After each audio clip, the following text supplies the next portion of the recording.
And welcome back, everyone, to Box Office Report. Today, on the 21st of July, 2021.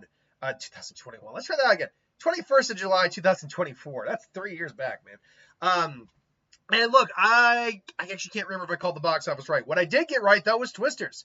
Twisters came in at number one with over $80 million. That overperformed amazingly. Despicable Me 4 made another $23.8 million. Inside Out 2 made another $12.8 million. Number 4, Long Legs, another $11.6 million. Good for Long Legs. And Quiet Day, Day 1, made another $6.1 million. Hell, if you just add up the top 4, that's still, just out of the top 2, that's still another $100 million at the box office this week. Now, I have not actually checked anything here, so this is my first take on how well these things have done. $80 million for Twisters, or roughly. Number 42 international for a $123.2 million opening weekend. Now, there's good and there's concerning. First off, this thing overperformed. We are seeing an interesting trend here of a lot of films overperforming. Let me see here. I'm trying to remember some of the films that actually overperformed this year. We know for a fact that Inside Out 2 greatly overperformed. This was actually, I've heard it was like tracking for around like 50, 60, even 70. It overperformed. I don't think Bad Boys overperformed.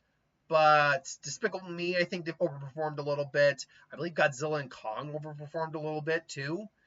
I don't think... No, I know Dune didn't. Dune came right around where people thought it was going to come in.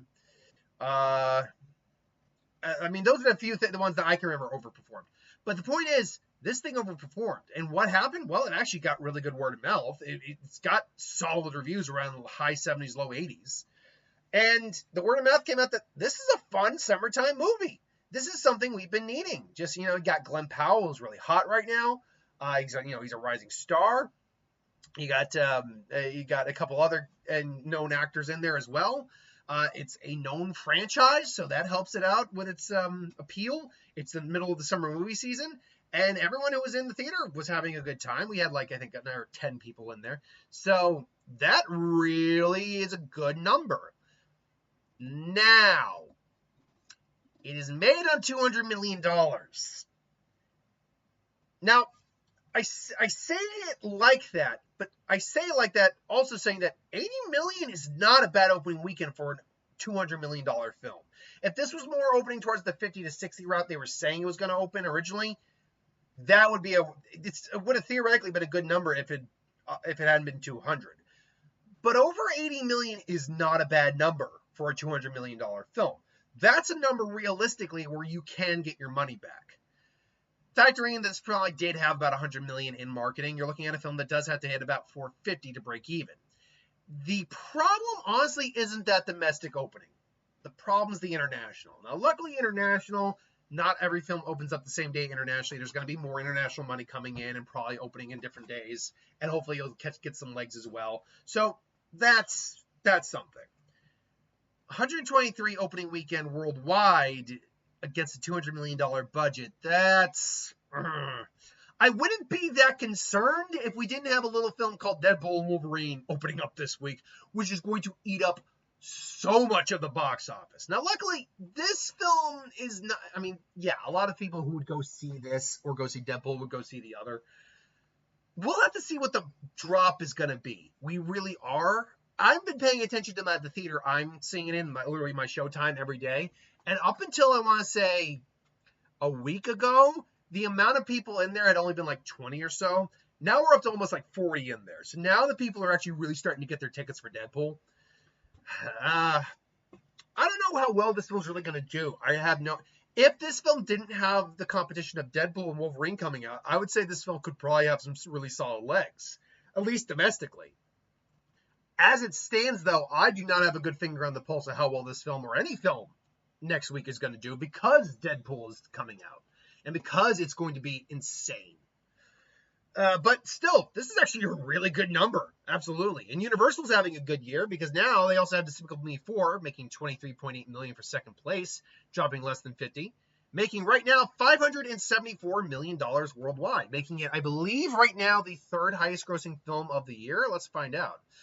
worldwide. I'm gonna not spoil myself on what on what Inside Out 2 is currently at. Yeah, I'm gonna save that for myself. But yeah, Despicable Me 4 is currently the third highest grossing film of the year, behind Dune and Inside Out 2. Now, this does, I think, still make it the lowest grossing of the entire franchise, if I'm not mistaken. Let's go back for a second here. Despicable. I think I looked this up. The original Despicable Me, Despicable Me. Let's see here. The first one, has it passed? I want to say it may have passed the first one. Yes, it has passed the first one. Okay, it's the second highest grossing of the. And now I know the second one made like 900 something, and the third one made over $1 billion. So hold on one second. I'm double checking that. Yeah, 970 and then over $1 billion. So right now it is the third highest grossing of a franchise. And it probably will not beat the second. It needs to make another 400 million, roughly.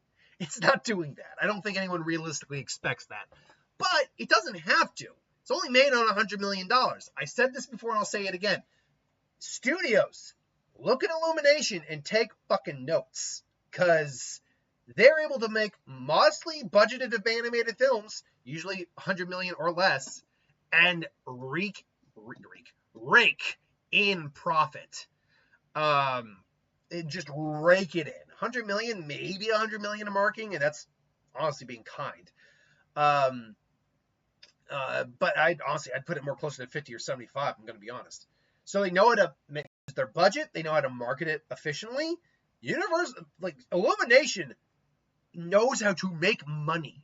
Like, this film has made a couple $100 million.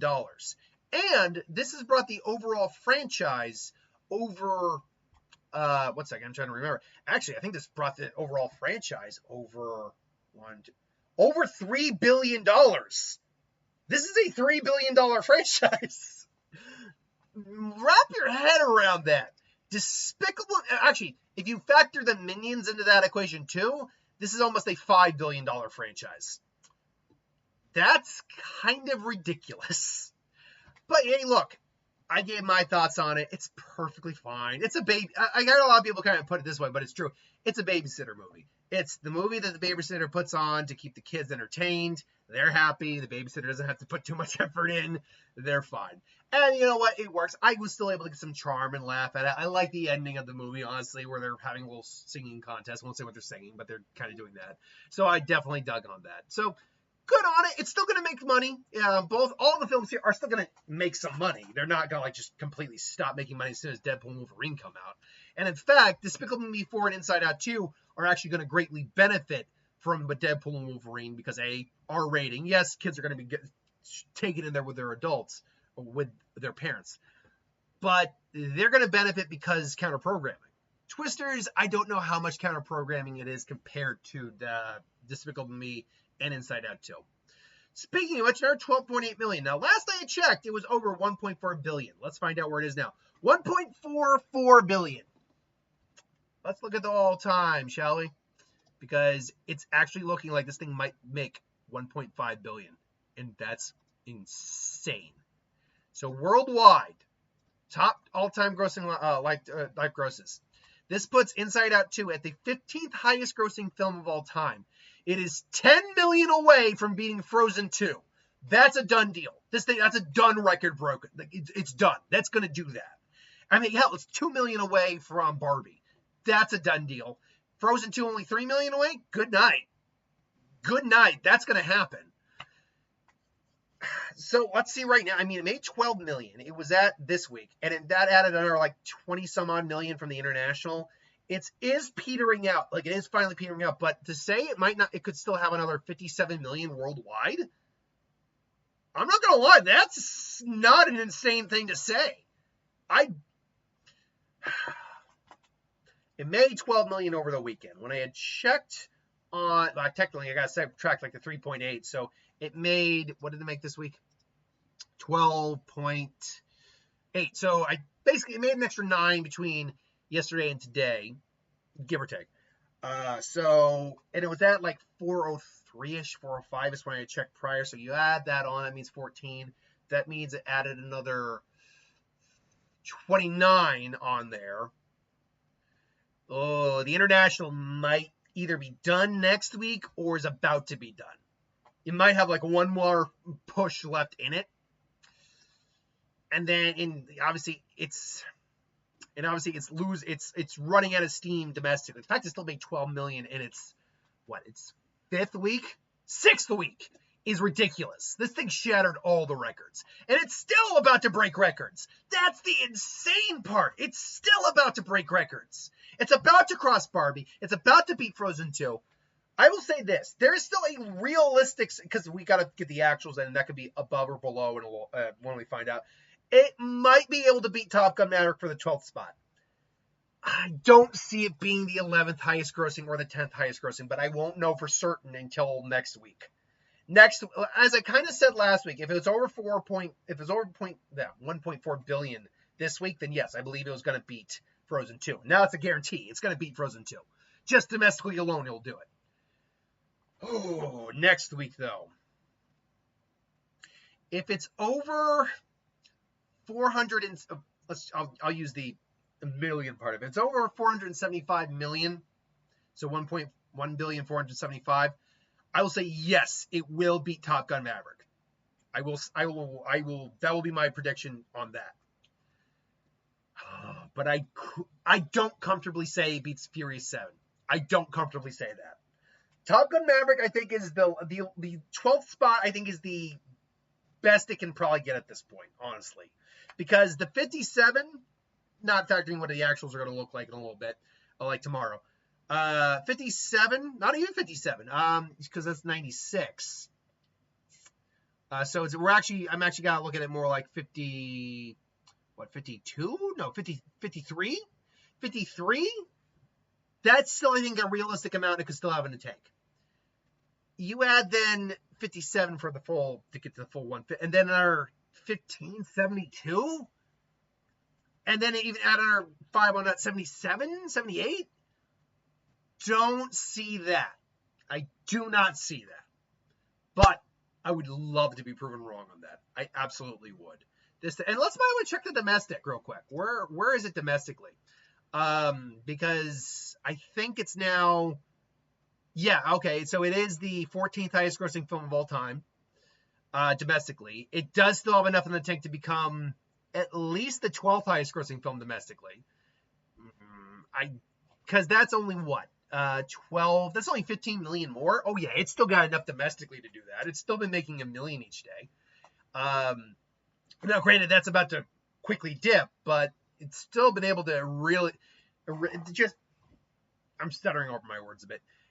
The run this film has had is nothing short of legendary. Like nobody saw this coming. Everyone thought it was going to do well and maybe even outperform the original. No one saw it eclipsing the original. It just shot past it. Its opening trumped it by double, nearly double. It was widely loved. It's probably right now the best animated film of the year, although there are still plenty of more to come out. It is just a completely unimaginable run. And, no, not unimaginable, unimaginable run. And god damn it, it's just so good to see a good film get what it deserves. Longlegs made another 11.6. Good for it. 47 million. Now the film is made allegedly less than 10. I still can't find the exact budget, but let's just say 9. It probably, like I said, didn't have more than 10 to 15 million in marketing, which means you're looking at 24, which means the film had to make 36 at most. Film's now done that. Film's been there, done that, and done it a lot. Good for Neon, because they're not a studio that really makes a lot of profitable films, if we're going to be honest. So the fact that they are finally able to really get a good moneymaker for a film is nothing short of great. Quiet Place Day One, it's another 6.1 million, currently stands at $241 million, which I can't remember. I think this still means it made less than the second one. And it is probably going to be the lowest grossing one of this franchise, which is in no small part to the dumb Paramount decision they made, the whole day and date release a month early, or like just within a month. Because then that basically, I think, turned a lot of people off, saying, oh, well, now I don't need to see it in theaters. Because they'll be out in a month, and I have Paramount Plus. Or I could get Paramount Plus for a little bit more than a ticket, but then have all this other stuff too. So That was really stupid on your part, Paramount, but you're lucky that the film was good enough to still very much make its money back. Because against a $67 million budget, I'm guessing probably about 50 in marketing, maybe a bit more. Even if I say like 60 or something, which I think is reasonable to say right now. You're looking at a film that would have had to have hit like 210 or something like that. I'm willing to bet it's closer to 50, but who knows.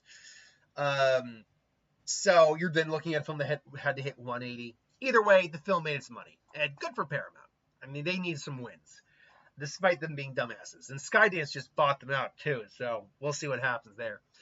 Fly Me to the Moon made $3.3 million. I had meant to go see it. I had a feeling, though, I wasn't going to be able to get out to see it after everything that was going on in my life. So the fact that it dropped $3.3 million kind of makes sense. It's not one of those films that I think it's going to get a lot of repeat viewing, and didn't even open that strong. So not a lot of people cared about it to begin with. Bad Boys, Ride or Die continues to make some money, $2.6 million. It's at $388 million. Good for them. That's all I can say. Good for them. They deserve it. It was a fun movie. So yeah, 380. I mean, I don't think they're going to be hitting 400, but who knows? Maybe they hang around for it. Bad News. What is this? Debuted with a little over $1 million. Crazy Laugh Riot, which will show the outcome of two sophisticated Punjabi men and a Punjabi girl. One of the men has a one-night stand with a girl, and somehow craziness happens when she is pregnant unexpectedly. Gee, you had a one-night stand and you got pregnant. Shocker. Maxine made a little over almost $1 million. Good for Maxine. I mean, like I've said, I've gone on record saying I'm not a big Mia Goth fan, so the fact that, but she has her audience, and honestly, I think this makes it the highest grossing of anything she's been in. So there's that. 17 million. So the Bike Riders was given a couple extra screens. She took away that. Weirdly enough, no, wasn't. The Bike Riders lost screens, and yet still went up. In fact, it lost over half its screens and still went up 7.7%. What's that about? Who knows? Horizon, American Saga. You want to talk about a fart in the wind of a movie? 32 million. Oh man, what were you thinking? Kevin Costner. I think Kevin Costner's biggest problem is that he really needs an ego check. It really is the big problem he has. Like, you're not as popular as you used to be, or you think you are. So there's that. Audie debuts a little over $500,000. I had read the synopsis of it. A psychic medium attempts to uncover the truth behind his sister's murder at the site of a crime. And it involves a mannequin, which is interesting. I don't intend to see it, but whatever. Not much else to talk about here. Touch, Thelma, Kinds of Kindness, Kingdom of the Planet of the Apes made a little over $100,000. Couldn't even hit 400 million. That's unfortunate. The Garfield movie made 77 grand. Again, I want to know what's going on with this movie, because they were saying 240 last time, now it's 220, which is still profitable. Garfield made its money back, no problem. But regardless, I'm not 100% sure what's going on there. Either way, that was this week's box office. Twisters very well overperformed. Inside Out 2 is still breaking records. And now we are on the eve of Deadpool and Wolverine. So, prediction, and then second prediction. First off prediction, the box office next week. Not too surprisingly, I'm going to guess that Deadpool Wolverine will be number 1 next week. Call it a gut suspicion. Call it a hunch. Call it my gut. But I feel like that will be number 1 next week. I don't think anyone's going to argue. Based on the numbers, I do think Twisters will be number 2. 80 million, even if it drops 60%, it's still going to be somewhere in the 30 million next week. So that would still be a very good number for them to have. And I'm smacking my lips too much. Someone once said I did that too much, and I try not to. But, so, yeah, Twisters will be number 2. Despicable Me 4, based on the numbers and the percentages, even though just Inside Out 2 is taking smaller drops, the number's just too big. Inside Out 4 will be number 3 next week. Inside Out 4. Despicable Me 4 will be number 4. God, so many numbers here. Let's try that one more time. Deadpool Wolverine, number 1. Twisters, number 2. Despicable Me 4 at number 3. Inside Out 2 will definitely be number 4 next week. Again, 4-quadrant film, counter-programming to Deadpool and Wolverine. In long legs, while it did take a nice drop this week, is not going to have the same type of legs as Inside Out 2 does, or has had. But I will say Longlegs will be number 4, because even if it drops 15 to 60 next week, that's going to be bigger than Quiet Place. So again, Deadpool, Wolverine, Twisters, Despicable Me 4, Inside Out 2, and then Longlegs.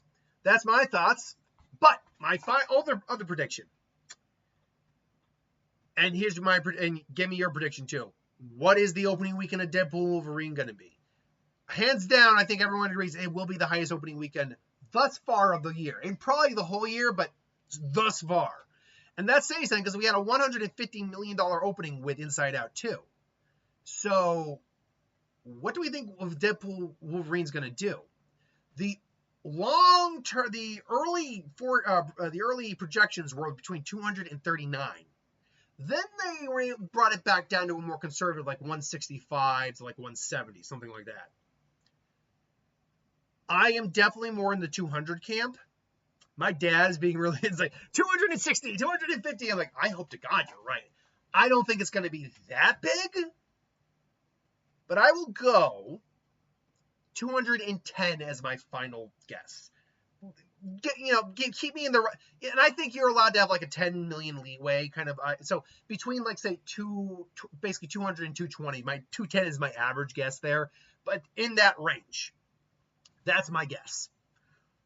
I might be I might be shooting the moon a little bit on that. I might be really overestimating how much people really want to go see it, or maybe I'm underestimating it. Maybe it's going to be the second highest gross because it's not beating Endgame. Just not going to do that. But maybe it becomes the second highest grossing opening weekend of all time with over 260.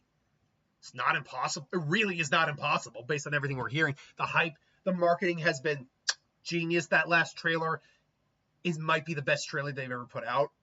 And one of the, the girl moment. I mean, yeah, it's spiced together. When he says, "Are you ready for this?" Fuck yeah, I'm ready. I'm the Wolverine. Like, grrr!